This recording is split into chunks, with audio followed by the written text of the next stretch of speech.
एक से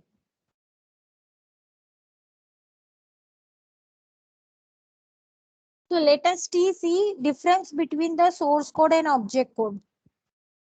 What are the difference between source code and object code?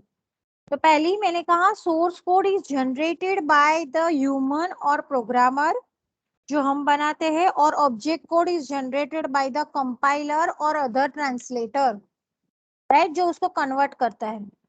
Source code जो रहता है, जो जो हम प्रोग्रामिंग लैंग्वेज में लिखते हैं, उसको हाई लेवल कोड बोलते हैं, और ऑब्जेक्ट कोड जो लेता है उसको लो लेवल कोड बोलते हैं। Okay, source code is written in the plain text by using some high level programming language, and object code is translated code of source code, it is in binary format.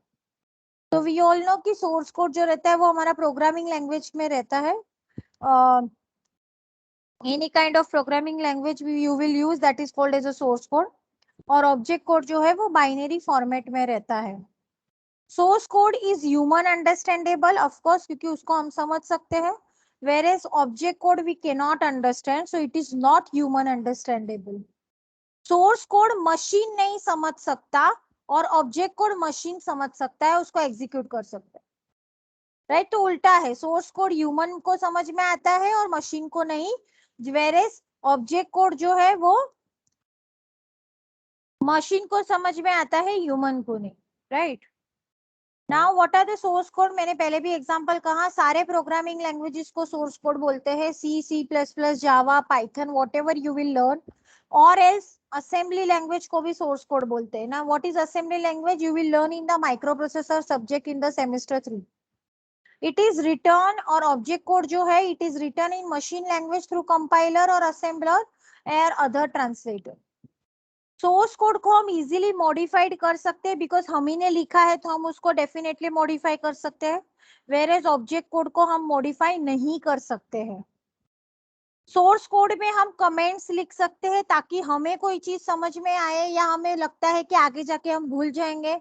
तो मैंने कहा था हम लोग सी का जब कोडिंग सीखेंगे तब मैं तुम्हें सिखाऊंगी concept of comments and everything, but object code के अंदर कमेंट्स नहीं रहता है। ओके, सोर्स कोड में लेस नंबर ऑफ स्टेटमेंट्स रहते हैं then object code, where object code बहुत बड़ा रहता है, बाइनरी फॉर्मेट में रहता है इसके लिए। Source code is less close towards the machine, of course क्योंकि मशीन उसको समझ नहीं सकता, and object code is more close towards the machine. Performance of the source code is less than object code, because वो हम लिख रहे हैं, फिर कंपाइलर उसको ट्रांसलेट कर रहा है, उसके बाद मशीन उसको फटाफट एग्जीक्यूट करता है। लेकिन अगर ऑब्जेक्ट कोड पहले से रेडी है हमारे पास तो मशीन उसे फटाफट एग्जीक्यूट कर देगा। Source code is the input to the compiler और any other translator, of course because source code हम लिखेंगे और उसी को कन्वर्ट करेगा कंपाइलर, तो कंपाइलर के लिए वो इनपुट रहेगा, वो लेगा, मतलब इनपुट। एंड ऑब्जेक्ट कोड क्या होता है, आउटपुट होता है, because object code compiler generate करता है।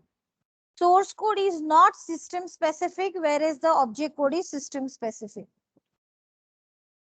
Source code को हम change भी कर सकते हैं over the time. It can be changed over the time, whereas source code needs to be compiled or translated by any other translator to get the modified the object code. Okay? तो आज के लिए इतना ही करते हैं, but I will tell you that you have to revise everything. आज का जो concept है that is source code and object code, that also you need to revise everything. Is it clear? Yes, ma'am. Yes. Yes, ma'am. Yes, ma'am. Yes. Okay, और जो भी मैंने पहले भी पढ़ाया है सबको सारी चीजें रिवाइज करनी है।